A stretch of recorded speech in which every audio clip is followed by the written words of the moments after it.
Hello students, I came here with another topic.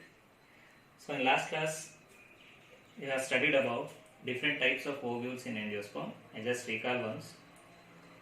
So there are different types of ovules were observed in angiosperm that depends upon the orientation and also the position of the embryo sac. So like orthotropous ovule, anatropous ovule, hemianatropous ovule, amphitropous ovule, campylotropous ovule, succinatropous ovule. So we have studied all this in last class.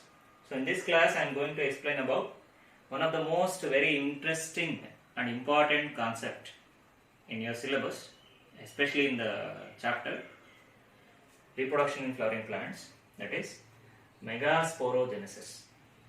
So the topic is very most important as far as your examination is also concerned. So it will be asked for a major question, that is for 5 marks question, and one of the most important, and also it is very interesting also how the megaspores are produced, how the embryo sac is developed in angiosperm. Okay, so let me start with the topic megasporogenesis. As the name itself indicates, megasporogenesis. Mega means larger, sporo means the spore, genesis means the formation or the production. It means that the process of formation of megaspore. So as you know that angiosperms are heterosporous plants. They produce two different kinds of spores, microspores and the megaspores. So the process of formation of megaspores by megaspore mother cell through meiosis is called as megasporogenesis. I am repeating once. The process of formation of megaspores by megaspore mother cell through meiosis is called megasporogenesis, and megasporogenesis that takes place within the ovule. As you know, ovule is an integumented megasporangium. The process of formation of megaspores that takes place within the ovule. A cell called the megaspore mother cell that divides meiotically. You know that meiosis is a reductional cell division where the chromosomes are reduced to half. The product of meiosis are the haploid cells. They carry the half the number of chromosomes what is present in the parental cell. So where a meiosis that takes place within a ovule, that is of the megaspore mother cell, that results in the formation of megaspores. That process is what is known as megasporogenesis. As you know that in the previous classes about microsporogenesis, similarly the process of formation of microspores that is within the anther is microsporogenesis, where pollen grains are produced within the anther, again by means of meiosis. Similarly, as megaspores are produced within the ovule, the process is named as megasporogenesis, and the division that takes place during megasporogenesis is meiosis. Okay, so let me start with the actual explanation. I will explain the topic with these diagrams.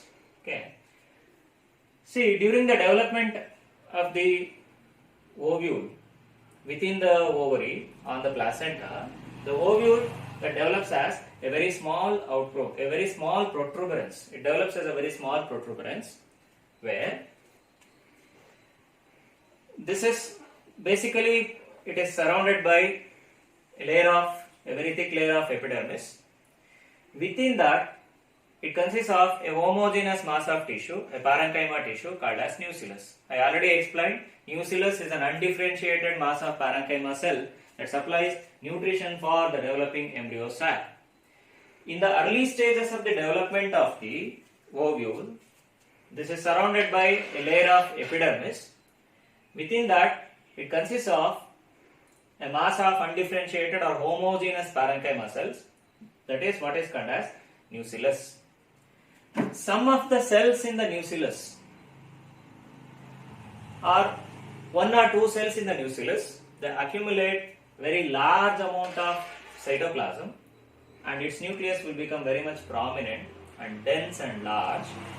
That cell is what is called as archisporial cell. I think you heard the word in microsporogenesis. The same archisporial cell you heard in microsporogenesis. Similarly, during megasporogenesis also, one of the cell in the nucleus that accumulates a very large or dense amount of cytoplasm, and its nucleus will become very much prominent, large and prominent, and that cell is named as archisporial cell or primary archisporial cell. Okay, so this primary archisporial cell, this differentiates and divides periclinally by means of periclinal divisions. The primary archisporial cell divides into two cells. One is an outer primary parietal cell. It divides into an outer primary parietal cell that adds up the bulk of the nucleus. I am repeating, the archisporial cell that divides periclinally and produce two cells. One of the cell is the outer primary parietal cell that adds up the bulk of the nucleus, that divides further and adds up the bulk of the nucleus, whereas the inner one, what is called as sporogenous cell. The inner one is known as sporogenous cell, and also it may produce the walls of the ovule. Okay, the primary parietal cell. The inner one, what is called as sporogenous cell. In some of the ovule, usually like the teninucleate ovules, I have already explained those ovules which are having small quantity of nucleus are known as teninucleate ovules, and those are having a bulk amount of nucleus are called as gracinucleate ovule. In teninucleate ovule, this sporogenous cell that directly acts as a megaspore mother cell, means those ovules which are having small amount of nucleus, in such ovules the sporogenous cell that directly acts as megaspore mother cell, but whereas in others, in some of the ovules are having very bulk amount of nucleus, the sporogenous cell that divides further. Okay, so that also adds some amount of the nucleus. That is why the reason, because the nucleus amount is large or bulk in gracinucleate ovules.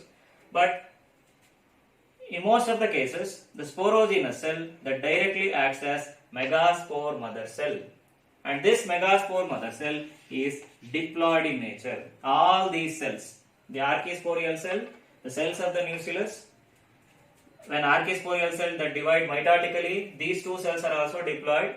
The outer primary parietal cell is also diploid, and inner sporogenous is also diploid, and this inner sporogenous cell that converts into or that acts as a megaspore mother cell, shortly named as MMC. This megaspore mother cell is also diploid in nature.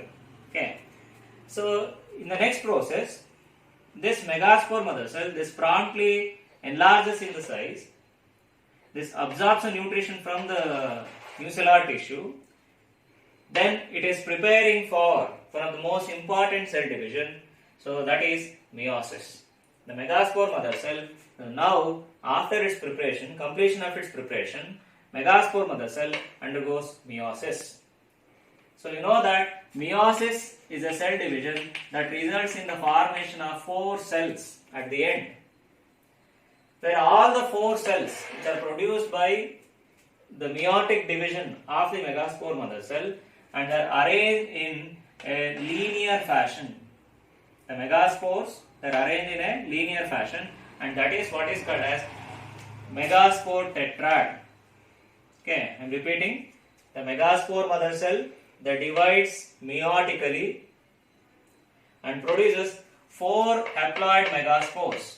It produces 4 haploid megaspores, and these 4 haploid megaspores, they are arranged in a linear fashion. It means they are arranged one above the other. So such a tetrad is said to be linear tetrad. Such tetrad is said to be linear tetrad. Sometimes in some of the angiosperms it may be a T-shaped tetrad also. That is depends upon the arrangement of the megaspores. So where that is depends upon the division of the megaspore. So it may form T-shaped tetrad.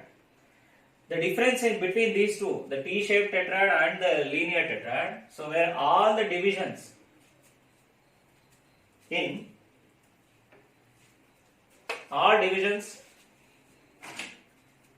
the megaspore during the development of a linear tetrad, all are transverse divisions. All the divisions are transverse. That's why the spores are arranged one above the other. Hence, it is a linear tetrad. Whereas in case of T-shaped tetrad,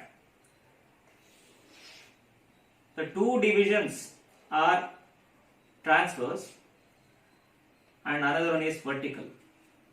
Both the kinds of divisions are observed during the formation of a T-shaped tetrad. There will be a vertical division and there will be a transverse division that results in the formation of a T-shaped tetrad. Whereas all divisions are transverse division only, then it results in the formation of a linear tetrad. Hence, 4 megaspores are produced at the end of meiosis of megaspore mother cell.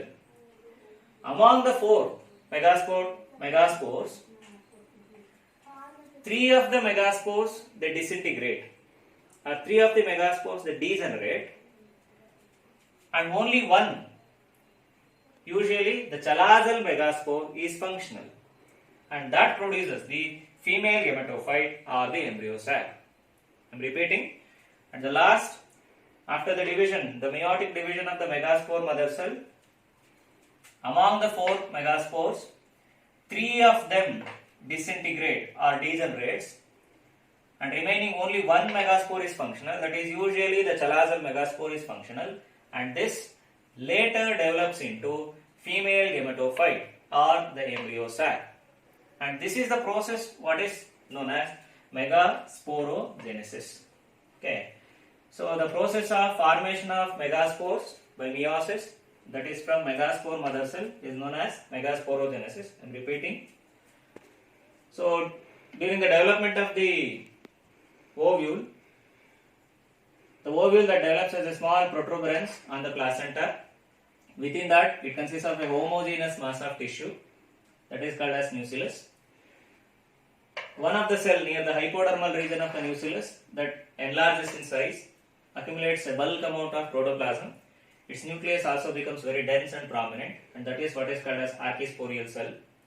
And this archisporial cell that divides mitotically and produce 2 cells, the outer one primary parietal cell that forms the remaining amount of the nucellus, and whereas the inner one what is known as sporogenous cell, and this sporogenous cell, this functions directly as megaspore mother cell, and this diploid megaspore mother cell increases in its size by absorbing the nutrition from the surrounding nucellus, and now it undergoes meiosis, produces 4 megaspores which are arranged in a linear fashion. I explained about before how they are arranged in a linear fashion. If all the divisions are transverse, the megaspores are arranged in linear fashion. If there will be one vertical division, usually in the upper megaspore dyad, so then it results in the formation of a T-shaped tetrad. So that is the difference in different plants. Okay. So now among the 4 haploid megaspores, these are haploid now because they are the products of meiosis. Among the 4 haploid megaspores, 3 of the megaspores, that is usually near the micropylar end, they degenerates or disintegrates, and the remaining one, the megaspore that is found towards the chalazal end, that will acts as that will further develops into a female gametophyte.